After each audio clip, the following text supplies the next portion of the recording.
Y me parece que no es casual que mucho del cine que funciona con este mecanismo que llamo Hollywood tenga como tema, como motivo principal a la familia y al orden familiar. Y en ese sentido esta película sorprende por varios lados, porque si bien gira en torno a una familia y trata de una familia, le da unas vueltas muy interesantes. El personaje de Michelle Williams trae algo muy desestabilizador. Hay algo que la película no hace, que muchas películas hacen, que es matar al personaje desestabilizado o que desestabiliza, y es más, lo que la película no hace es intentar sostener ese orden familiar. Por el final, la película asume una posibilidad amoral, superadora del orden familiar tradicional. Mitzi le dice a Sammy que lo siente, pero que va a tener que dejarlos y volver a Arizona. Para no juzgar al personaje de la madre que abandona a sus hijos, la película le da la posibilidad de explicarse. La coreografía es precisa. Ella se acerca a su hijo a la vez que la película, la cámara, se acerca a ella. Forma y contenido se han fusionado de manera perfecta. El acercamiento de la cámara marca una intención de la película de escuchar a su personaje, pero a su vez ese acercamiento sucede solamente cuando el personaje se acerca al otro personaje.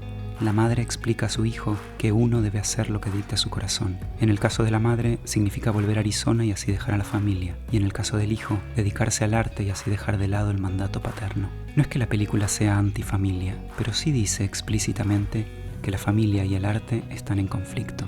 Tú eres quien más se parece a mamá, le dice la hermana a Sammy. Y así la partida de la madre equivale a la decisión de Sammy de dedicarse al cine. No es casual que sea Benny, esta suerte de tío de quien Mitzi se enamora, el que le regala a Sammy su nueva cámara. Y que sea el otro viejo tío actor el que llega como un mensajero para decirle al niño que tiene que dedicarse al cine. El tío como la figura que permite la estructura familiar descarrilar.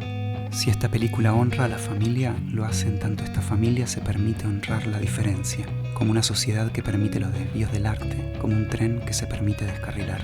El arte, el cine, como lo que nos permite valorar los desvíos, los choques, las transformaciones, las muertes. Es muy interesante el giro antidramático que tiene. No es que no sientan nada, les pasa de todo, pero no va por el lado del conflicto y la pelea, como suelen ir las películas de divorcio. Es muy interesante que el padre acepte y hasta valore la decisión de ella y el movimiento que ella hace para seguir su impulso, para seguir su corazón y volver con Benny. Por el final, Sammy y el padre reciben unas fotos de ella, de la madre. Nuestra historia ha llegado tan lejos, dice el padre, que ya no puede decir the end.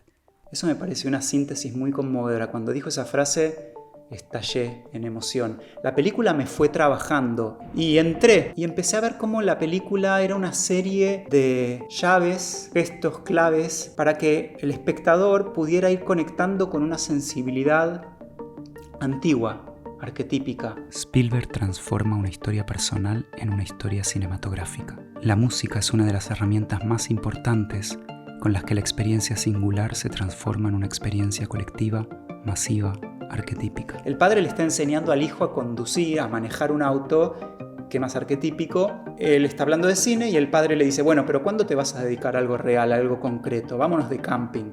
El padre es este científico, típica figura de padre que sabe hacer cosas prácticas y que es ingeniero y que quiere que su hijo algún día deje su hobby, pero no es un hobby, le dice Sammy. Y el padre le dice, bueno, pero quiero que dejes de hacer, que hagas cosas reales, que dejes de hacer cosas imaginarias.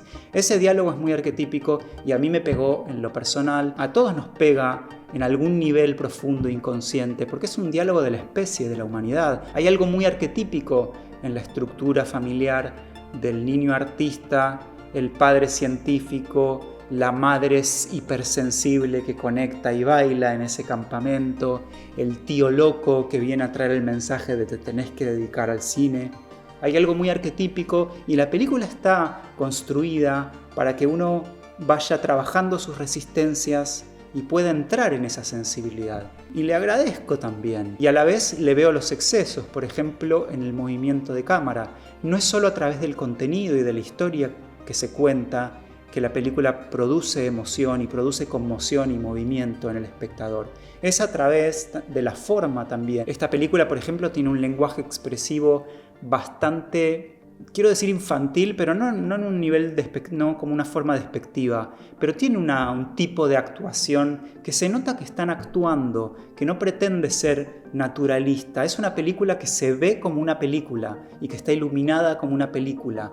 Y creo que es a propósito, y no por nada se llama The Fabelmans. Fable escrito diferente y creo que pronunciado muy parecido. Fable es fábula y este es Fabel, se escribe Fabelmans, pero casi que suena como la familia Fábula, y una fábula es un cuento, una ficción infantil en el sentido de que es didáctica. La fábula tiene una función didáctica y al final emite su mensaje. Y la película casi que es una fábula, y me parece que ese cambio no es de Fabelmans con fable, que sería obviamente la palabra fábula, está un poco corrida, y me parece que así también es que la película está corrida un poco de sus lugares más arquetípicos. Es una película de Spielberg, pero hoy, 2023, y está muy actualizada. Todo lo que pasa con Logan, el chico lindo y atlético de la clase, que es la especie de antagonista, no es un villano. No hay villanos en la película. Una película tan Hollywood sin villanos no es tan común. Logan no es un villano, pero funciona por un rato como el antagonista de Sammy cuando llega a vivir a Los Ángeles y entra en esta escuela en la que es el nuevo, el niño bajito, judío, no muy deportivo, artista, sensible, y le empiezan a hacer bullying casi que inevitablemente, lamentablemente inevitablemente.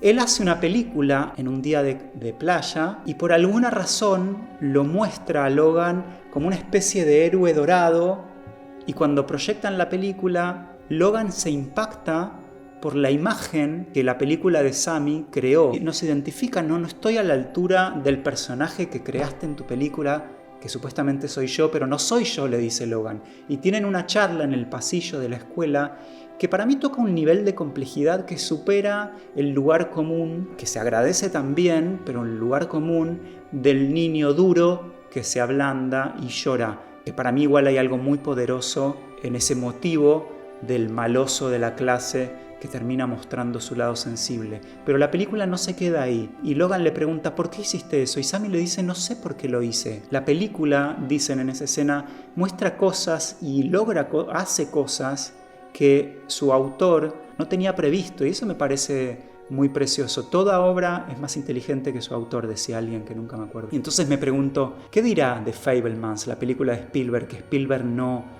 imaginó que la película diría? Es una fábula, pero no termina de ser una fábula, porque no tiene una moraleja. ¿Cuál es la moraleja?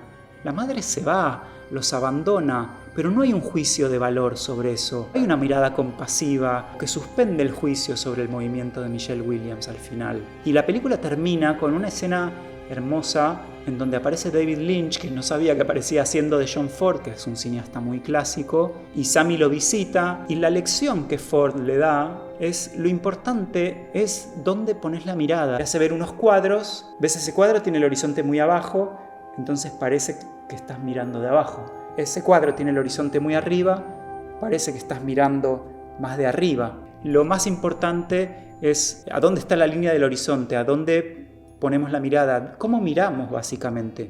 O sea, lo importante es la forma. No hablan del contenido de los cuadros en esa escena, sino de a dónde está la mirada, de dónde está la línea de horizonte, y la línea de horizonte como un signo de en dónde está ubicada la mirada. La película nos conmueve no solo por su contenido, por la historia que cuenta, sino por sus mecanismos formales. Y me hizo pensar en Jurassic Park, que tal vez es la película de Spielberg que más me marcó. Observar la elección de los planos y los movimientos de cámara en la escena en que Alan y Ellie ven a los dinosaurios por primera vez.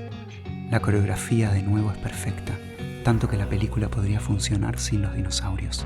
Por supuesto que los dinosaurios nos conmueven, pero nos conmueven como nos conmueven por cómo se muestran, por cómo se mueve la cámara. ¿Podríamos imaginar el efecto estético de Jurassic Park, pero sin los dinosaurios?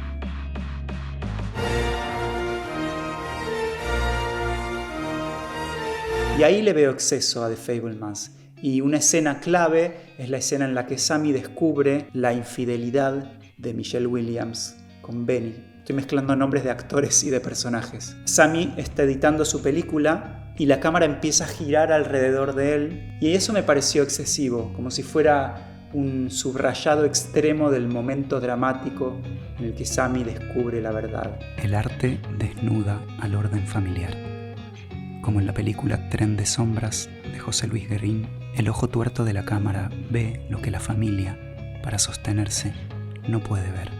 La familia se desarmó, no se termina de resolver nada, la película termina con juego y con humor, Y empezaron a pasar los créditos y yo me puse a llorar y la gente salía del cine y me di cuenta que me daba vergüenza y me pregunté por qué me da vergüenza llorar en el cine. Y le agradecí mucho a la película, a Spielberg, a quien sea, a Michelle, a Gabriel Labelle también, que es el protagonista que hace de Sammy, que es muy bueno, muy sutil. Le agradecí mucho a la película que me pusiera en contacto con esta sensibilidad antigua y tan humana, aunque sea de manera clásica y predecible y reconocible y representativa. Me hizo tocar algo del inconsciente colectivo que agradezco también y celebro. Y curiosamente esta vuelta, a diferencia de lo que me suele pasar muchas veces cuando veo estas películas que movilizan emociones tan grandes, no me quedé con mucha resaca. Estos viajes al campo del inconsciente colectivo que producen este tipo de películas a veces producen movimientos emocionales muy intensos que pueden ser difíciles después de integrar en la vida, porque son movimientos, desplazamientos de la percepción y de la sensibilidad bruscos. Por eso digo que en algún nivel pueden ser traumáticos. La pregunta no es a dónde nos lleva la película, sino cómo volvemos. ¿Qué herramientas tiene el espectador para procesar la experiencia estética? Esta vuelta no me ocurrió tanto. Tal vez la película tiene un tipo de sutileza que, como decía antes, la corren de su lugar más arquetípico y más clásico y más tradicional. O tal vez fue como yo como espectador me ubiqué en relación a la película y lo que pude hacer con la película. Supongo que es una combinación de las dos cosas, lo que la obra me propuso y lo que yo como espectador le propuse a la obra. Si algo de lo que dije no se entendió, te pido que me preguntes y te invito a comentar lo que quieras para generar conversación y poder aclarar el mensaje. Gracias por escuchar. Si llegaste hasta acá es increíble y te agradezco mucho y me interesa saber qué pensás. Y dale un like al video, así ayudas a que le llegue a más gente. Si no te suscribiste al canal, suscríbete y activa la campana negra para que te lleguen las notificaciones cuando suba nuevos videos. Y les mando muchos cariños.